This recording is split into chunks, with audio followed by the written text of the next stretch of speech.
Go. Yes, hi, this is Steve Pissboy, or here from... Put it closer to your mouth, Steve, right in front of your face. There you go. Hi there, this is Steve Pissboy Ortegon here from Gamehouse. I'm here with Tim from Ouya. Yeah, and we're here right in front of E3 at the Ouya Park. And tell me, I saw a little bit of shenanigans that's been going on. What else has been happening here? So this is Ouya's first step out into the public, and obviously E3 is a big event. A lot of gamers, a lot of people from the business here, and this is the first time people are able to get their hands on it. We have a great station set up with a lot of our music and streaming partners. We've got about 140 games available for people to play here and demo. Developers are running everything. It's open to everybody, and so far the results have been great. Well, what kind of people have been coming up besides the regular developers out here? Do you like? Well, so we've had a great turnout, right? We've been here all 3 days. It's a lot of gaming industry professionals who are wondering what Ouya is about. It's also a lot of developers who are here for E3. They've all shown up just checking technical specs, to how it operates, to what the games that are currently on it look like. This is a kind of a new use of a Tegra 3 chip with fans going nonstop, so you can really power the hell out of it. And like I said, so far we've been extremely pleased with the turnout, not only the turnout, but the developer reactions. Everybody's really, really happy with what they've seen so far. Steve, can you ask him about how many people a day do you think he's seeing? Like about how many people a day you think you see? Tough to tell. We've got a park here. It's about 100 feet by 200 feet, and it's been full since Tuesday morning when we opened. So it's hard to say exact numbers. We're not counting, but I can tell you that you wait in line for a game station, which is always a good sign. Yeah, I noticed when I came here, the line's been pretty much like a 10, 15, 30-minute wait just to get your hands on it. I know the control is pretty solid, and it is Bluetooth. Is it capable of going to other Android devices besides the Ouya? Yeah, I mean, everything about Ouya is open, right? So our controller is Bluetooth connected. You could use other Bluetooth connected controllers if you chose to. Right now, the focus for us is to nail the hardware that we're creating. We get it out early. Kickstarter backers have received, most of them have received their units. And the feedback they're giving us has helped to make several key adjustments to both the controller and the device and the console. So we're a very transparent company. As they roll out production lines, we send them out. With the feedback that comes back, we make changes, send them back out. So far it's been great. Launch is June 25th. We feel really, really good about the state of the hardware. Well, does it only use the games that are on Ouya, or does it also connect to the Google Play or the Amazon App Store? Yeah, so right now we focus on games that are made for the TV. Some of the other the term right now to use is micro consoles, from what we understand. But the other micro consoles are coming out with some Google Play syncing and capabilities.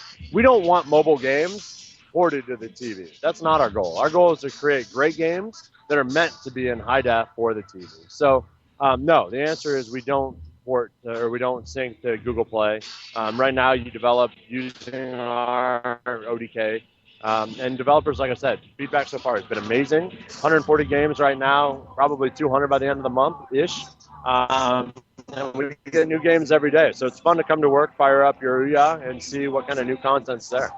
I noticed that you guys are planning to produce one every year. Yes, hold on. Go ahead. No, go ahead. Go ahead with your question. Okay. I noticed that you guys are going to be putting up with a new console every year. Is the next chip you're looking for the Tegra 4? Yeah, so first of all, just to clarify the statement, we're not going to produce a new console every year. That's not on our roadmap. What we are very open to, though, is feedback from our development community specifically.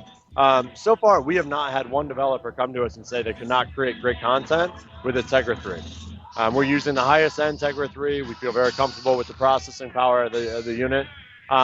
If, for whatever reason, NVIDIA, who is a great partner of ours, comes to the table and Tegra 4 is there, we'll talk about it. And we are talking about what those options are down the road. But to be very, very clear, there's no roadmap built right now that says Tegra 4 Ouya will be available on X date. We're exploring our options, but it's really going to be dependent on the feedback from both the development and gaming community. That's good. Good to hear. Steve, anything else? Yeah. What are some of the games that he's seeing having the most amount of resonance within the people that are playing it right now? What are the big titles that people are really responding to? What are the games that people are really into right now? Which game are they really jumping into right now? Going, you know something, this game is for the system. Yeah, so that's a great question. With 140 games, I know discovery is one of the big questions that users who don't have a console yet are asking.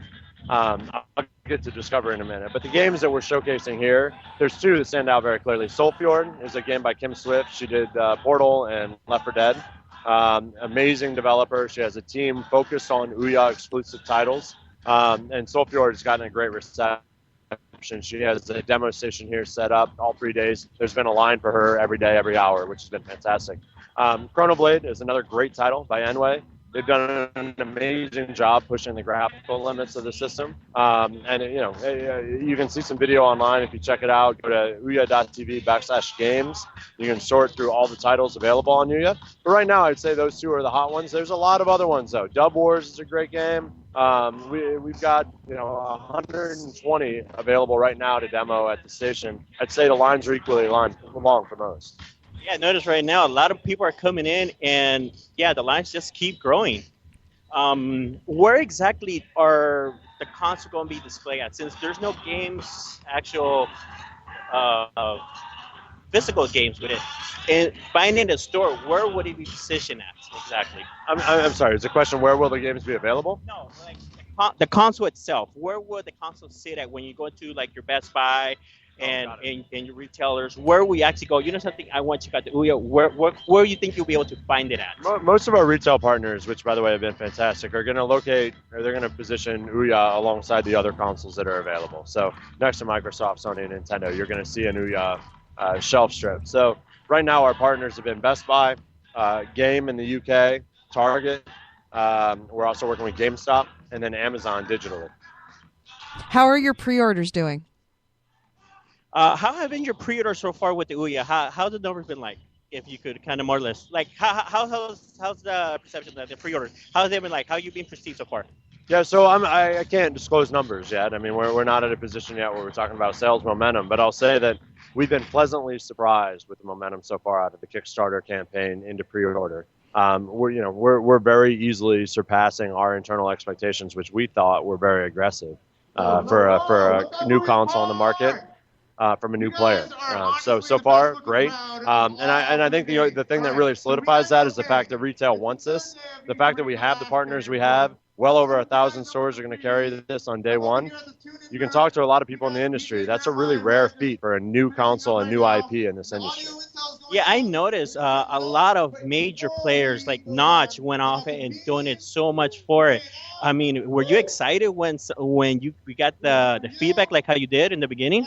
Yeah, listen, I mean, Julie Ehrman, our founder, the person who really had this idea from the beginning in her head, she'll be the first to tell you. I mean, Kickstarter was a campaign that we came about once we had essentially some PowerPoints of what the Ouya would be, right? But that was it, PowerPoints on design.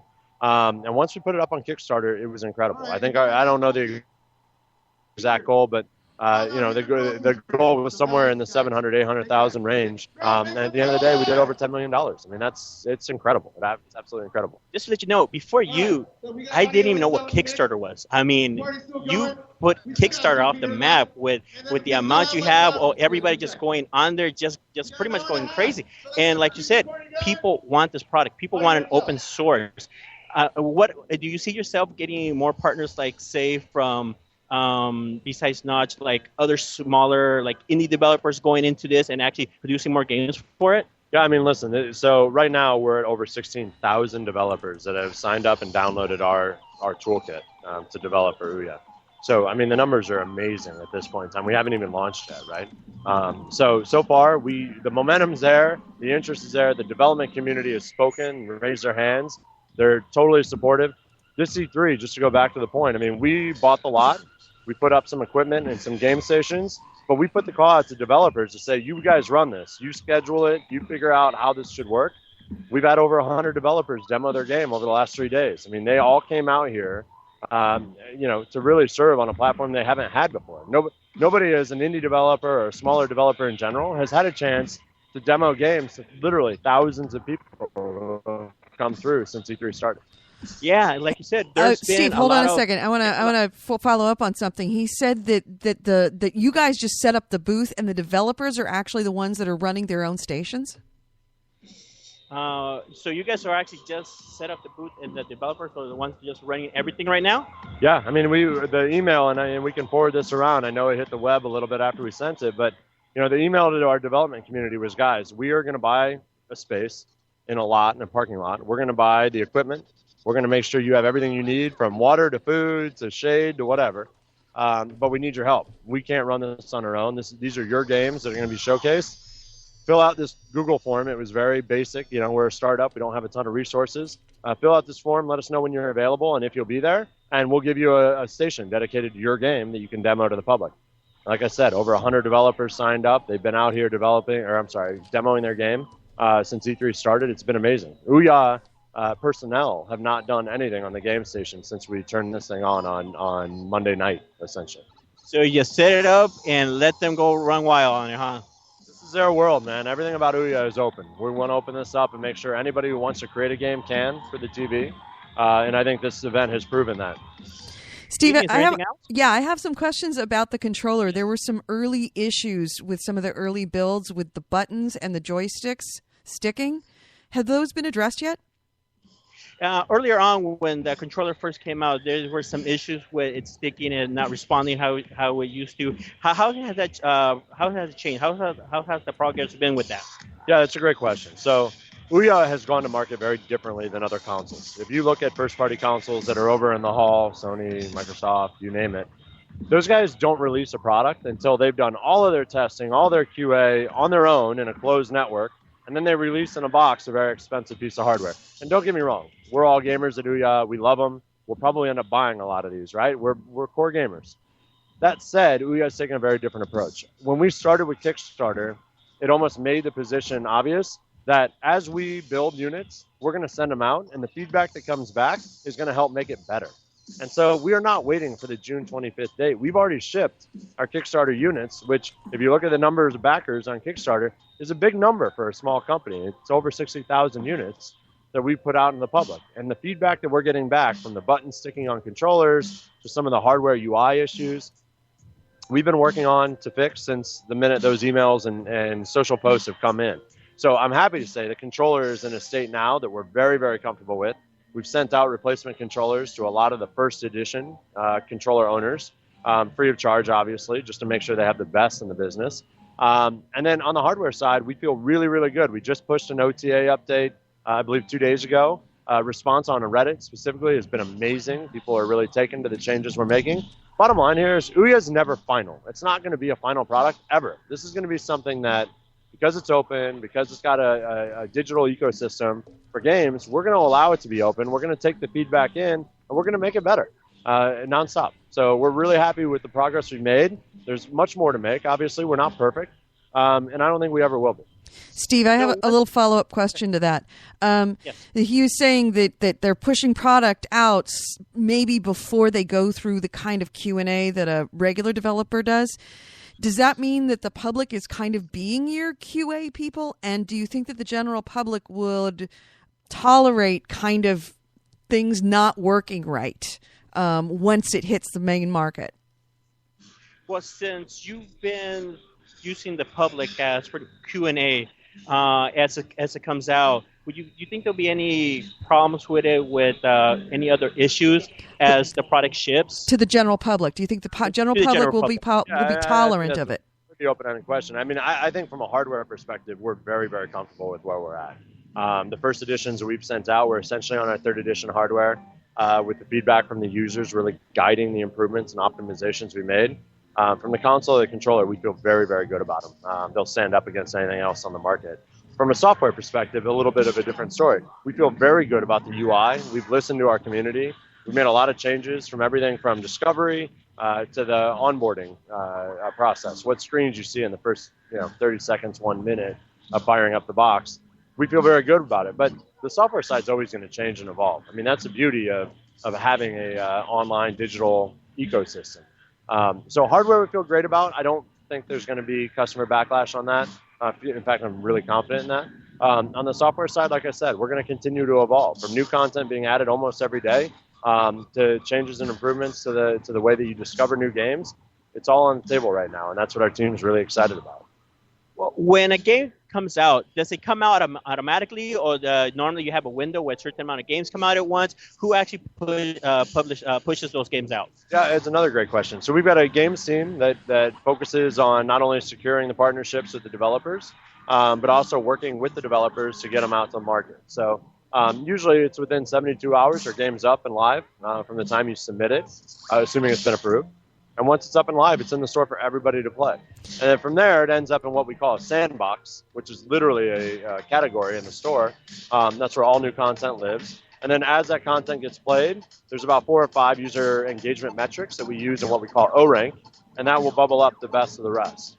So games, our hope is new games are going to be coming constantly, and the discovery of those new games is going to be at your fingertips. You won't have to dig too deep to find the great stuff that's come on. Actually, can you ask him if there are any curators within Ouya that actually look at the games and kind of fast track them if they're obviously super good?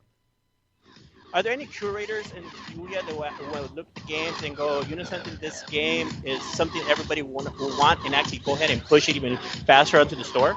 Yeah, so there's 2 answers to that question. One, Kelly Santiago is our head of games creation at Ouya. Kelly is one of the founders of That Game Company, which is a great, famed, awarded indie game company. Flower is one of her big titles that was done under the Sony label. But she's got an amazing network of developers, big and small. And she's the one who's hired a team around her that can really look at every game coming through, evaluate it, rate it, and then based on that, put it in the right positions within our store. We also have great advisors. Ed Freeze, for example, is an advisor of Ouya. He's known for Xbox fame, right? And Ed has already helped. He's given us our top 5, top 10 lists every week. We're able to put on Ed Freeze's channel up and make sure everybody sees that. So all the games will eventually have a category like racers, shooters, anything you want. Every game will go ahead, once it gets submitted, will get put on one of those categories? Yeah, they do. And we have that today. If you look at the consoles and the demos that are being done today, if you fire up Discover, which is our store, you're going to see all the categories that we currently have. We try not to make it traditional. We don't want the shooter and the classic puzzle, blah, blah, blah. We really want it to be more based on what users are playing, so what's trending now and why. It's also by professional curators in the field that we feel are experts, like an Ed Freeze and a Kelly Santiago, that can help bubble up things that they're playing that I think the public will really enjoy. Ask him if is there any parental controls on the unit? Are there any parental controls on there and any type of rating system on there? We do have our own rating system. I'm not allowed to talk about that just yet. You can see it in the demos that we have right now. Yeah, but of course, we have a rating system for every game that comes through. But parental controls. Okay, there are billing parental controls. Right now, we aren't going to launch with I think what the question is trying to allude to is the ability for a parent to lock out content from a child. It's not going to be there on June 25th, but it will be there this year. Okay. Go ahead, Edie. Oh, that's it. I got more, but you go ahead. No, go ahead and shoot him. How many users do you have right now? How many users do you have right now? We're not allowed to say that right now. We're still working on building the community. You can go, it's very open on Kickstarter to see how many backers have backed it. But in terms of pre-orders and sales numbers, we're not disclosing that information at this time. Ballpark figure about how many systems you feel like you're going to be able to bring out right on the 25th? Again, same answer, right? I mean, in terms of sales figures right now, way too early. We haven't even launched yet. So we'd be talking about forecasts, which mean nothing at this point. Yeah.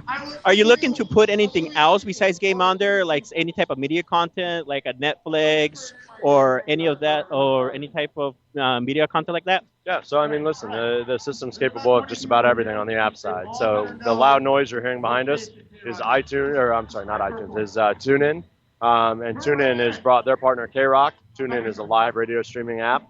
TuneIn's available today on the system. XBMC. We're talking to a lot of partners on the video side. Flixster is on the box already.